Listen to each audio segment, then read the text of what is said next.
j'ai monté ma première boîte après avoir été salarié 2 ans et demi dans ma vie, donc c'est une vieille histoire maintenant. L'entrepreneuriat et moi, on est amis de longue date, hein, donc du coup on peut parler d'amitié de 20 ans maintenant. Donc je suis très vite tombé dans l'entrepreneuriat, je me suis aperçu que finalement j'étais fait pour ça et heureux comme ça. Et ça c'est le phénomène très amusant, c'est qu'on est heureux quoi qu'il arrive quand on est entrepreneur. Ça c'est un phénomène assez rigolo.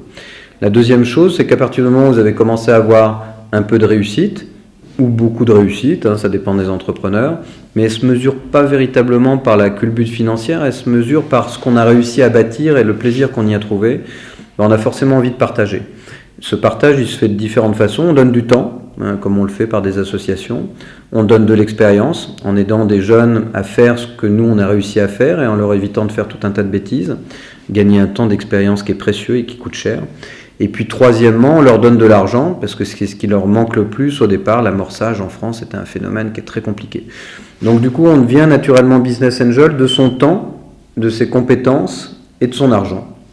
Et moi, je démarrais cette partie business angel il y a à peu près 1 an et demi, parce qu'avant j'avais aussi des boîtes à consolider avant de pouvoir donner et réinvestir. Donc maintenant je le fais, et puis on entraîne tous autour de nous tout un tas d'autres entrepreneurs qui en font autant.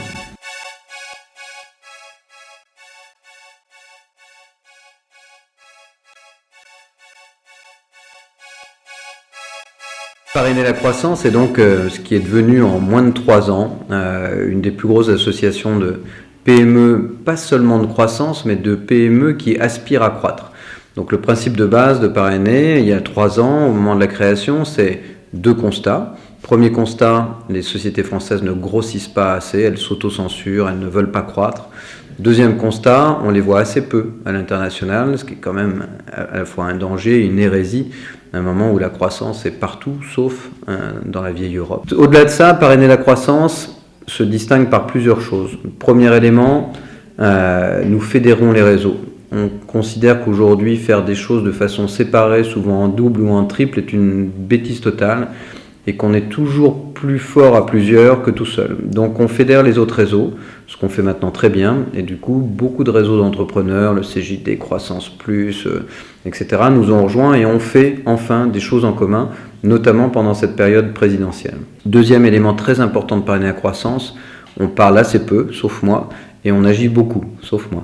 Donc l'idée est simple, c'est qu'à un moment donné, des entrepreneurs entreprennent. Ça paraît évident, mais assez bizarrement, quand ils sont dans un milieu associatif, ils pensent, ils réfléchissent et ils arrêtent d'agir. Nous, on s'est dit qu'il fallait aller au bout de la logique, et même en version associative, l'entrepreneur doit continuer à mettre en œuvre sur le terrain ce qu'il propose au quotidien.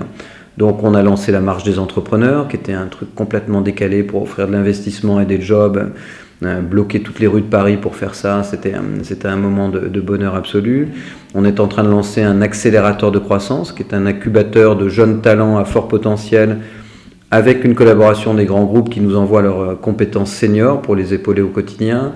On est en train de lancer une rubrique internationale, où de plus en plus on va s'étoffer avec tout un tas de réseaux, acteurs du Maghreb, d'Afrique, des DOM-TOM, des pays de l'Est, etc., pour enfin donner un vrai écrin à l'action internationale des PME, et ça on y tient énormément, et surtout pour ouvrir les Français à des pays sur lesquels ils ne vont pas spontanément, même quand ils sont de langue française, et faire en sorte du coup de se faire rencontrer des entrepreneurs qui se disent on va enfin faire quelque chose ensemble. Les actions qu'on a menées nous ont attiré les faveurs de la presse. Ce qui n'est pas toujours évident pour des réseaux d'entrepreneurs, que très vite la presse qualifie en général de mouvements patronaux, ce qu'on veut surtout ne pas être. Donc l'idée, c'est qu'on défend une idée de la société à travers l'entrepreneuriat, à travers la réussite de ces entrepreneurs qui emmènent toute la société avec eux, et c'est pas un truc pour défendre les intérêts de patrons, c'est vraiment tout ce qu'on ne veut pas faire. Donc du coup, la presse nous aime bien, les réseaux ont un peu de mal à accéder parfois à la presse, alors qu'ils sont parfois ils ont 10 ans, 15 ans, 30 ans, 72 ans d'existence. Donc ça nous a permis de leur donner accès à nos canaux presse, et ils ont trouvé que c'était un sens du partage assez développé, donc ils ont bien aimé. Et puis deuxièmement, à force de labourer, vous semez, donc à force d'aller les voir, de proposer de faire des choses ensemble, voilà, il y a une forme d'amitié qui naît, on s'aperçoit qu'on défend à peu près les mêmes valeurs. Donc c'est juste une question de persuasion et de temps, et ils y viennent parce que fondamentalement ils auraient eu envie de venir, mais personne n'est jamais venu les chercher. Donc je pense qu'ils viennent pour chercher un peu de fraîcheur, un peu de renouvellement d'idées, et puis tout à coup, quelqu'un qui essaye de les fédérer un petit peu tous. Une femme entrepreneur, c'est fantastique. Non, moi, ce qui m'a intéressé dans les femmes, c'est plusieurs choses.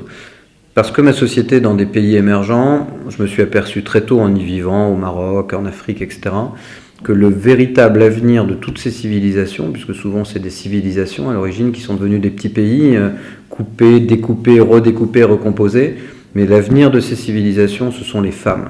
Ce sont les femmes qui sont réellement l'avenir et l'espoir de ces civilisations. Donc ce qui m'intéresse beaucoup là-dedans, c'est que les entrepreneuses, peut-être encore plus que les autres, ont cette capacité de création de richesse, de démonstration d'autonomie, qui est vraiment pour moi le synonyme de l'émancipation totale de la femme. Quand elle a sa propre boîte, qu'elle maîtrise son destin, tout à coup elle maîtrise son destin et devient un exemple pour les autres. Et ça c'est extraordinaire. Donc pour moi la femme est un exemple. Et dans les civilisations européennes, moi je veux juste montrer que les femmes, c'est pas des entrepreneurs à part, c'est pas des espèces de cas ou d'épiphénomènes qu'on regarde avec humour ou condescendance dans un coin, c'est juste des entrepreneurs comme les autres. Il n'y a pas des entrepreneurs hommes ou femmes, ils gèrent éventuellement différemment, mais ce sont avant tout simplement des entrepreneurs. Et ça, il faut le faire voir et massivement. Et c'est ça qu'on fait à Parrainer. Les gens sont toujours très surpris de voir la proportion des femmes qui sont à la fois du côté des speakers et à la fois dans le public. C'est un des rares réseaux où il y a un tel équilibre. La deuxième surprise, elle vient du fait que c'est un des rares réseaux où le conseil d'administration est à l'équité depuis le début, 50% hommes, 50% de femmes. La troisième surprise vient du fait que souvent les femmes sont étonnées effectivement d'avoir enfin un canal d'expression, un tremplin, une mise en avant, et de ne pas être considérées différemment d'un homme. Et du coup, à chaque fois, je leur demande toujours un peu de commenter cette phrase de Guitry qui disait finalement, les femmes seront vraiment exceptionnelles le jour où elles arrêteront de vouloir être l'égale de l'homme. Et en fait, c'est vraiment ça la clé. C'est-à-dire que ces femmes n'ont pas à nous envier, elles n'ont pas à nous copier, elles sont tellement extraordinaires qu'elles doivent le montrer et l'assumer complètement. Et moi, ça me plaît beaucoup.